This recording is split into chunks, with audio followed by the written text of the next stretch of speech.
Bienvenue sur les antennes de Radio Territoria, Bâti Radio. Ravi de vous faire vivre cette troisième date de la tournée régionale Rhénau Tour avec cette question importante que l'on pose sur l'ensemble des dates de cette tournée. Comment accélérer la massification de la rénovation d'ampleur? C'est une vraie question. 8 villes au total pour cette tournée en attendant le forum Rhénau Days les 7 et 8 octobre prochains. Vous pouvez déjà retenir la date. Ce sera à Paris, porte de Versailles. Après Strasbourg et Lille, nous sommes donc aujourd'hui en Loire-Atlantique, à Nantes, au cœur du quartier de la Création, sur l'île de Nantes, dans un bâtiment qui porte bien son nom, unique, situé entre l'école d'architecture et les anciennes halles d'Alstom, espace de vie multifonctionnel, de cohabitation entre logement et business. Nous sommes d'ailleurs ici dans un espace de coworking. La ville est belle. Au programme, une visite des lieux qui a eu lieu il y a quelques instants, 3 tables rondes, des interviews aussi avec des élus, des acteurs locaux, des professionnels et les représentants évidemment de la filière. Et tout cela en public d'ailleurs, et vous pouvez vous applaudir. Merci d'être là. Jean-Philippe Guillon, bonjour. Bonjour. Vous êtes le directeur de Rhénau Days, mais aussi des salons Batimat, Interclimat et Idéaubin. Tristan Riom, bonjour. Bonjour. Vice-président de la métropole en charge du climat et de l'énergie, adjoint au maire en charge de l'énergie et des bâtiments. Merci également d'être là. Je me tourne en premier vers vous, Jean-Philippe. Comment est né, tout simplement, première question, le Rhénau Tour ? Alors, le Rhénau Tour est né, en fait, la genèse du Rhénau Tour, c'est le forum Rhénau Days. Donc, on a lancé en septembre 2023. C'est une idée qui avait germé à la fin de Batimat 2022, puisqu'on était en plein essor de MaPrimeRénov', des dispositifs qui se mettaient en place pour accompagner notamment la transformation énergétique du logement. Et donc, on avait lancé le forum Rhénau Days en septembre, donc à Paris.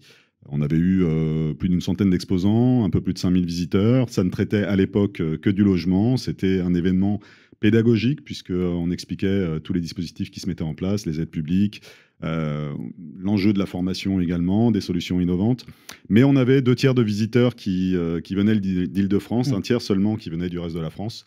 Donc, à l'approche de la 2e édition, donc comme vous l'avez dit, qui aura lieu le 7 et 8 octobre prochain à Paris, on a estimé qu'il était temps qu'on inverse la tendance et que ce poids des 2 tiers bascule côté territoire, sans perdre pour autant la volumétrie du visitorat en Île-de-France. C'est pour ça qu'on ambitionne d'être 10 000 plutôt que 5 000 sur cette édition 2025.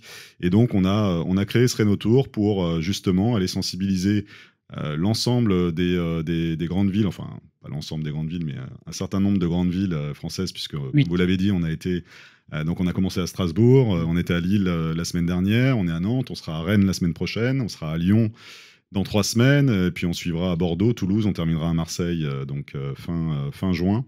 Et l'objectif est à la fois de faire connaître le forum Rhénau Days, mais aussi surtout de s'intéresser aux problématiques des territoires, aux enjeux, aux bonnes pratiques. Et le tout pour s'inspirer de ces bonnes pratiques, et on aura un espace acteur du territoire, donc au forum en octobre. Et dans cet espace, on mettra en lumière l'ensemble des bonnes pratiques qu'on aura identifiées pendant cette tournée qui pourraient avoir un rayonnement national. Alors quelques mots quand même, et on va en parler évidemment avec Tristan dans un instant, mais pourquoi l'intérêt pour une ville comme Nantes ? Bon, déjà, effectivement, les 8 villes qu'on a choisies, on ne les a pas choisies par hasard, on les a choisies aussi par rapport au poids du bassin. Mais au-delà de ça, chaque ville a ses particularités. On est là, de toute façon, nous, on a repéré un certain nombre de choses, mais on est là pour apprendre aujourd'hui.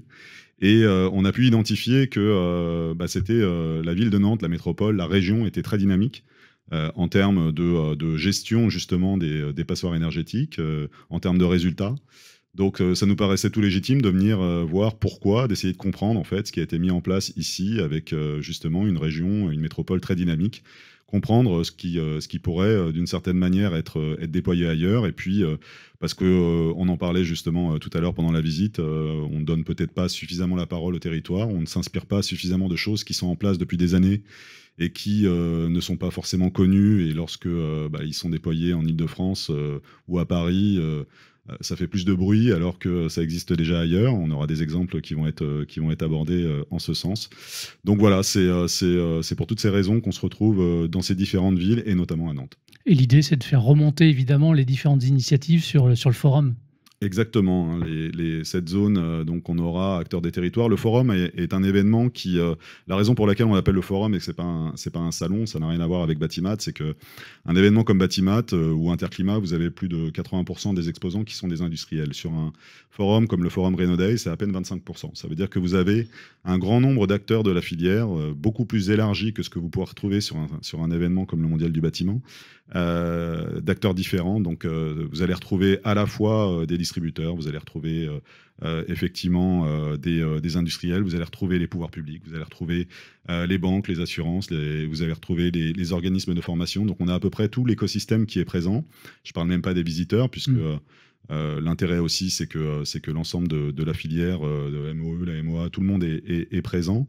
Mais c'est avant toute chose en fait un événement pédagogique, comme je disais tout à l'heure, et on a à peu près autant d'espace pour l'exposition que pour le contenu, avec 220 prises de parole en 2 jours, donc c'est dense, et organisé de façon très segmentée en fonction de différentes problématiques. Donc vous allez retrouver à la fois ce qu'on appelle des masterclass, donc ça dure à peu près une demi-heure et vous avez donc un enseignement assez pédagogique sur une thématique bien précise, donc c'est une information plutôt descendante. Vous avez des workshops, donc là c'est des rencontres d'une vingtaine ou une trentaine de personnes qui se retrouvent autour d'une table et qui évoquent leurs problématiques, et tout ça sur à la fois la réglementation, les aides publiques, les solutions innovantes, les bonnes pratiques des territoires, les financements, la formation. Donc toutes ces thématiques sont abordées lors du forum. Et on les retrouve d'ailleurs ici même sur le Rénotour, ces thématiques. Merci Jean-Philippe. Tristan Riom, Nantes et Angers ont été sélectionnés par la Commission européenne pour atteindre la neutralité carbone en 2030. Comment est-ce qu'on fait pour tendre, en tout cas, vers cet objectif? Parce que 2030, c'est déjà demain presque. Oui, donc ça, c'est un appel à projet auquel on a répondu, en effet, pour dire qu'on voulait inscrire notre ville dans cette dynamique-là. Je ne vais pas vous cacher que c'est quand même un sacré enjeu. Et donc, nous, on a le plan climat là, de Nantes Métropole qui va être voté la semaine prochaine, d'ailleurs, à la métropole pour entrer en application, et qui vise la neutralité carbone à 2050. Et on a un ensemble de projets et on est réunis avec beaucoup d'acteurs là-dessus pour accélérer cet objectif pour atteindre 2030. Globalement, ça demande une planification territoriale, c'est-à-dire qu'en fait, il faut qu'on regarde tous les postes d'émissions de gaz à effet de serre sur le territoire et qu'on essaye d'agir sur tous ces postes-là avec les trois solutions qu'on connaît déjà bien. C'est de la sobriété, c'est-à-dire qu'il y a plein de choses qu'on fait, de choses qu'on consomme, qu'il faut arrêter de consommer, donc réfléchir à tout ce qu'on consomme dans la société pour d'abord arrêter ce qui est inutile. Ensuite, de l'efficacité. Ça, c'est généralement les acteurs industriels qui sont bien positionnés là-dessus pour être plus efficaces sur l'énergie qu'on consomme. Et enfin, avoir des sources d'énergie renouvelables. On estime qu'une métropole comme Nantes, elle peut être 100% énergie renouvelable d'ici 2050, mais qu'en 2050, on aura la moitié de notre énergie qui sera importée. Ça veut dire que l'horizon qu'on a, c'est qu'en 2050, on produit la moitié de notre énergie de manière locale, consommée locale, et le reste est importé. Donc, on doit travailler avec les territoires alentours sur la production énergétique. Un travail de coopération, donc. Accompagnement personnalisé, aide à la décision, suivi du projet, prime de la métropole. À Nantes, il existe mon projet Rénov'. C'est un service public local d'accompagnement à la rénovation énergétique. Concrètement, de quoi il en retourne et ça s'adresse à qui ? Donc, en effet, à la métropole, on a ce qu'on appelle mon projet Rénov', qui n'est pas à confondre avec ma prime Rénov'.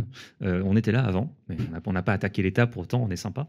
Donc, mon projet Rénov', c'est le dispositif d'accompagnement à la rénovation thermique qu'on a sur la métropole, et c'est le même depuis 6, 7, 8 ans à peu près. Ça veut dire que malgré le fait qu'au niveau national, la manière d'accompagner a changé, les manières de financer ont changé, nous, on est resté avec le même marketing, si je puis dire, mais en vrai, c'est les mêmes dispositifs d'accompagnement. Donc, on est passé des espaces info-énergie au SAR et la PTRE. Maintenant, ça va être le SPRH. Mais malgré tous ces sigles barbares, les gens, en fait, ils s'en fichent. Ils ont une maison à rénover ou un appartement à rénover. Donc, nous, on dit, ça s'appelle mon projet Rénov'. Et dans ce magma de changement, nous restons stables pour apporter aussi de la fiabilité. C'est important parce que lorsqu'il faut aller convaincre dans une AG de copropriétaire que oui, on s'engage sur un projet de travaux et que ça va nous prendre plusieurs années, qu'on commence par un audit, puis une maîtrise d'œuvre, puis des travaux, puis il y a le Covid ou je sais pas quoi, bref, qu'en fait ça va être long, il faut assurer que les dispositifs ne vont pas changer. Et donc, c'est pour ça que nous, on essaye d'amener cette stabilité dans les accompagnements. Donc ça, c'est un dispositif qui date de 2018, c'est ça? Oui, c'est ça. On avait autre chose avant, mais en effet, le format tel qu'il est, ça date de 2018. Et on a une idée comme ça, pour se donner un petit chiffre, de maisons, de copropriétés qui ont été accompagnées depuis l'existence du dispositif? On vise 800 logements en copro par an. Ça, c'est donc sur vraiment ce qu'on accompagne en direct. Au niveau territorial, on a un objectif qui est plus grand, qui est 5000 rénovations par an. Donc la différence entre les deux, c'est entre ce qu'on accompagne et ce qui se passe, qu'il y a une différence. Il y a aussi le parc public. Donc globalement, avoir une stratégie de rénovation, c'est une pieuvre avec beaucoup de modes d'action. Mais le parti pris qu'on a pris dès 2018 et qu'on continue à avoir parce qu'il est bon, c'est d'abord de viser de la qualité. C'est-à-dire que nous, on ne va pas accompagner soit des rénovations à l'acte, soit des demi-projets. Si vous voulez être accompagné, on accompagne sur des projets qui visent du BBC ou un équivalent. Donc, on n'accompagne que la qualité, on accompagne tout au long du projet, parce qu'on identifie bien qu'il y a toujours un risque que les gens, les propriétaires, sortent un peu des dispositifs dès qu'il y a un doute. Donc, on finance la moitié des audits, la moitié de la maîtrise d'œuvre et un tiers des travaux quand vous rentrez dans nos cases justement de qualité. Donc ça, c'est ça qui fait que du coup, nos dispositifs, ils marchent bien. Et quand vous regardez l'écosystème de rénovation sur la métropole nantaise, globalement, on a des bons résultats aussi parce que on a ces dispositifs fiables et sérieux depuis longtemps. Ça a fait que lorsqu'on a dû travailler sur la neutralité carbone dont vous parliez à l'instant, on s'est rendu compte qu'on n'avait pas le bon rythme de rénovation. On a un objectif de 5000 rénovations par an sur la métropole. On vient de les atteindre, mais ce n'est pas suffisant. En fait, il faudrait qu'on fasse 10 000 rénovations par an. Donc, dans le plan climat que j'ai ici, on inscrit que dorénavant, on vise 10 000 rénovations par an et c'est ça qui va nous permettre d'atteindre la neutralité carbone. C'est inscrit dans le plan. C'est inscrit dans le plan qui sera voté la semaine prochaine. Donc à partir de la semaine prochaine, le nouvel objectif de la métropole, si on le vote, ce sera 10 000 rénovations par an. Et ça concerne tout le monde, pas que la métropole évidemment. Un petit mot sur la prime métropolitaine des 5 000 €, j'avais vu elle pouvait être débloquée dans un cadre de rénovation utilisant justement des matériaux biosourcés. C'était un plus par rapport aux différentes aides déjà existantes, notamment nationales. Oui, quand on a créé le dispositif, on s'est dit, nous, on veut accompagner particulièrement les matériaux biosourcés. Donc, on avait un niveau d'accompagnement, je crois que c'était 100 € par mètre carré du logement, un truc comme ça. Si vous mettiez des matériaux biosourcés, vous aviez un bonus.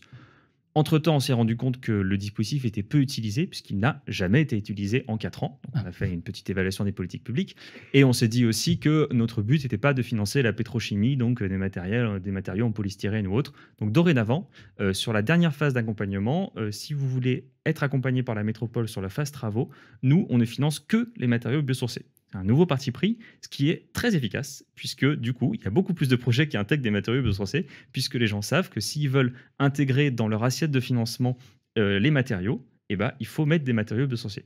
Il peut y avoir des cas d'exception quand même, si vraiment l'architecte ou les porteurs de projets arrivent à démontrer que c'est impossible, mais c'est assez rare qu'on arrive à le faire. Donc en réalité, ça accompagne beaucoup plus les matériaux biosourcés sur le territoire. Et c'est une bonne nouvelle, parce que c'est bon pour l'économie locale, c'est des acteurs locaux, très ancrés, qui ont besoin d'accompagnement, de développement. Donc voilà.